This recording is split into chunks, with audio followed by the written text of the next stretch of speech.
Hello, everybody. How you guys doing today? So today we are in chapter 2,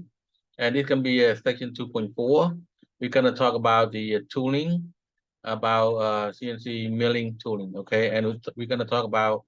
the shank, and we're gonna talk about the adapter, okay? So ជម្រាបសួរបងប្អូនទាំងអស់គ្នាថ្ងៃនេះជាថ្ងៃល្អដែរមេរៀនទី2ហើយនឹងវគ្គ 2.4 ហើយសូមបងប្អូនចូលមករៀនទាំងអស់គ្នាហើយនឹងហើយបងប្អូនណាដែលមិនទាន់បានសភៅឬក៏សភៅរៀនពីខ្ញុំសូមចូលទៅ website ខ្ញុំឲ្យ download យកមក PDF ហ្នឹងហើយអញ្ចឹងទៅហើយបងប្អូនអាចចូលរៀនជាមួយខ្ញុំបានដែរនឹងតាមជំនួយមកហើយណាបងប្អូនហ្នឹងហើយ So if anybody out there and need a PDF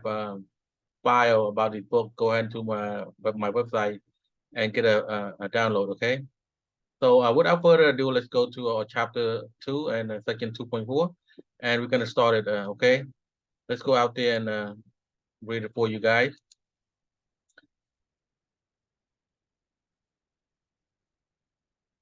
Okay, section 2.4, tooling for milling. A typical tooling system for a machining center consists of the 4 major components: automatic tool changer, tool holder, adapter, and cutting tool. Any tooling system for a CNC machine tool must meet the following 3 requirements: capable of holding multiple tools, automatic tool change to shorten tool change time, interchangeability. Automatic tool changer. An automatic tool changer represents ATC, facilitate the quick change of tool in and out of the machine spindle. The tools are stored in automatic tool magazine, which in indexable storage component, part of the machine tool. The tool can be selected and changed under the control of the part program. Of the following page, you're going to see the picture of the tool. So this is a change type automatic tool changer, okay? Tool holder. Tool holder are used to facilitate the switching or a broad range of cutting tool in and out the spindle automatically. A tool holder consists of 5 basic components: taper shank, flank, retention, knob, uphold slot, and adapter. So as you can see here, if retention knob is right here, taper shank is right here, a flank is right here, adapter is right there, and a opposite slot. Okay, បងប្អូនឃើញហើយថាកន្លែងនេះជារូបភាពមួយដែល tool គេដាក់តែសម្រាប់យកមកអានេះជាដងវាទេណាបងប្អូនអាកន្លែងនេះដែលទៅពេលយើងដាក់មកអានេះគេចាប់យកណាម៉ាស៊ីនទៅចាប់យកនេះក្បាលវាកន្លែងនេះ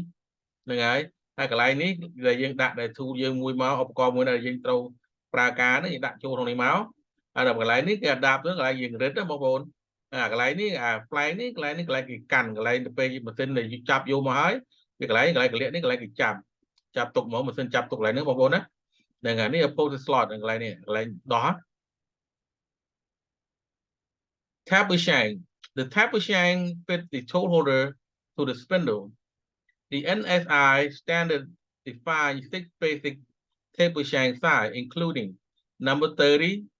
35, 40, 45, 50, and 60.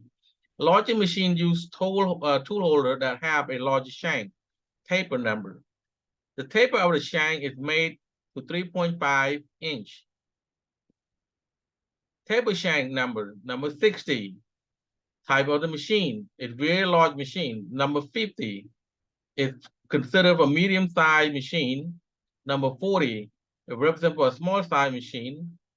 Number 30 it represents very small machine. A flank type. The flank allows the tool holder to be grabbed by the tool grabber or the machine spindle. There are 2 commonly used flank types: V flank and BT flank. V flank are often referred to a caterpillar V flank. They use inch thread for retention knob and used to hold inch dimension cutting tool. BT flank have a metric thread for retention knob, but their adapter can be designed to accommodate a wide range of inches dimension cutting tool. VT flank holder are widely used in Japanese and European made machine standard នេះរូបភាពមួយរបស់បងប្អូននេះរូបភាពមួយដែលគេបង្ហាញបងប្អូនថានេះដែលជា tool របស់គេនេះដែលម៉ាស៊ីនដែលចាប់មកកន្លែងនេះមួយកន្លែងរុននេះគឺថាយើងដាក់របស់ដែលយើងចង់ដាក់ហ្នឹងគឺថាដូចជាប្រដាប់ខៃប្រដាប់កាត់អីហ្នឹងយើងដាក់ចូលនឹងមកដល់ពេលម៉ាស៊ីនដែលចាប់បានកន្លែងនេះគេនឹងយក tool នេះទៅគេប្រើប្រាស់កាត់ឬក៏ខៃហ្នឹងបងប្អូនណាហ្នឹងហើយកន្លែងនេះយើងអាចដោះបានក្បាលនេះយើងដោះបានហើយយើងដូរបានដូចគ្នាហើយកន្លែងនេះគេកលាក់1កលាក់2កន្លែងជាងទៀតហ្នឹងគឺកន្លែងគេចាប់កន្លែងម៉ាស៊ីនដែលគេរត់មកដល់ចាប់កន្លែងហ្នឹងបងប្អូនហ្នឹងហើយដូចយើងមើលឃើញខាងក្រោមនេះអញ្ចឹងក្បាលវានេះកន្លែងនេះវាឲ្យមានកន្លែងកន្លែងនេះកលាក់សម្រាប់ម៉ាស៊ីនដែលចាប់ជាប់បងប្អូនកន្លែងនេះវគ្គនេះនិងវគ្គនេះហ្នឹងហើយកន្លែងនេះវាខុសគ្នាដែរព្រោះនេះ BT flank បងប្អូនហ្នឹងហើយនឹងវាអញ្ចឹងRetention knob. The retention knob allows the locking drawbar of the spindle to pull the tool holder firmly into the spindle and release the tool holder automatically. Retention knobs are made in a various styles and size. They are not necessarily interchangeable. Only use the retention knob that are specified by the machine tool manufacturer. អានេះមានន័យថាយើងមិនអាចប្រើ tool ទេបងប្អូនព្រោះថាម៉ាស៊ីនគេធ្វើតាមសម្រាប់ម៉ាស៊ីនរៀងខ្លួនហើយ tool ក៏ប្រើប្រាស់សម្រាប់ម៉ាស៊ីនណាមួយដែរមិនអាចប្រើខុសគ្នាទេឬក៏មិនអាចយកម៉ាស៊ីនទូសម្រាប់ម៉ាស៊ីនធំទេព្រោះយើងត្រូវមើលសាយវានិងយកមកដាក់តាមរៀងវាហ្នឹងហើយកន្លែងនេះដែរជាគេប្រាប់តែកន្លែងនេះដូចជាកន្លែងម៉ាស៊ីនមកដល់កន្លែងនេះគេចាប់ណាបងប្អូននេះកន្លែងនេះគេមកចាប់ចោលនិងមកចាប់កន្លែងហ្នឹងចុះមកដល់កន្លែងនេះគេចាប់កន្លែងហ្នឹងហើយចាប់វាបន្ឡើងទៅវិញបងប្អូន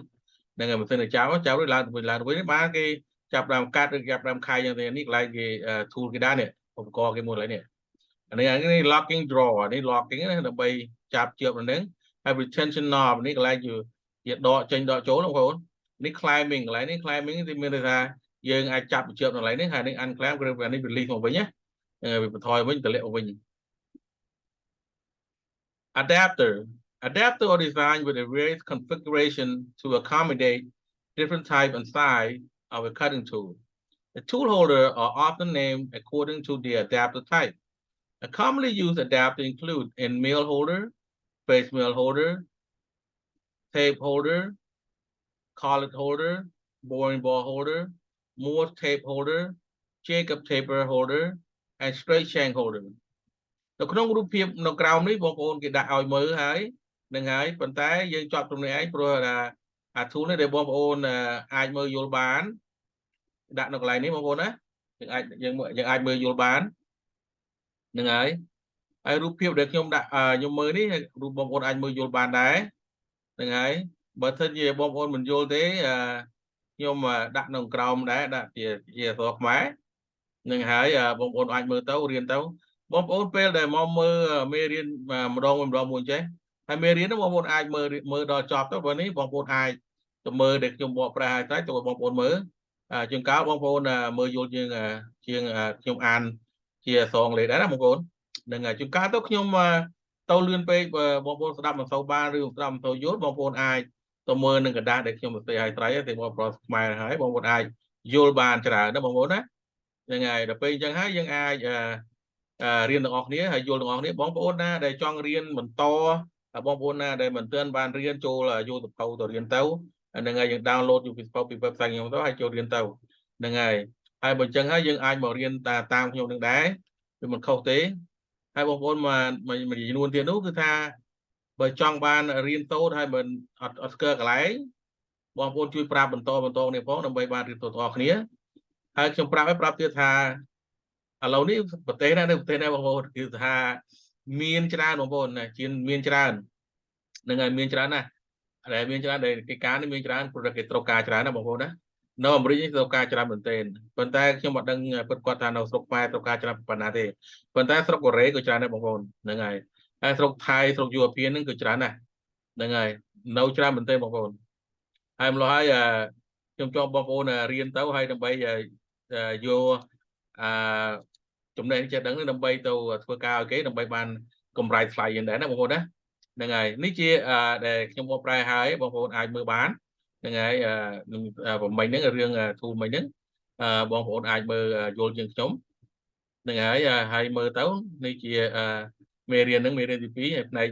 2.4 ហ្នឹងបងប្អូនអាចមើលទៅហើយនឹងមើលម្ដងទីទៅពេលបងប្អូនយល់ឬក៏ត្រូវការកត់ទៅដល់បងប្អូនដើម្បីរៀនចប់ដើម្បីយើងចេះដឹងទាំងអស់គ្នាហើយបងប្អូនជួយចែករំលែកទៅអ្នកដែលចង់បានផងបងប្អូនហើយជួយ share ជួយ like ទាំងផងហើយបើមាន comment ដែលចង់ប្រាប់ខ្ញុំឬក៏សួរពីអ្វីមួយសូមបងប្អូនទុកនៅក្រោមនោះផងប្រាប់នោះមកដើម្បីខ្ញុំប្រាប់ទាំងអស់គ្នាហ្នឹងហើយបើអញ្ចឹងទេវីដេអូនេះខ្ញុំមានតែប៉ុណ្្នឹងទេបងប្អូនសូមជម្រាបលាហើយយើងជួបគ្នាថ្ងៃក្រោយទៀតបងប្អូនបាយបាយ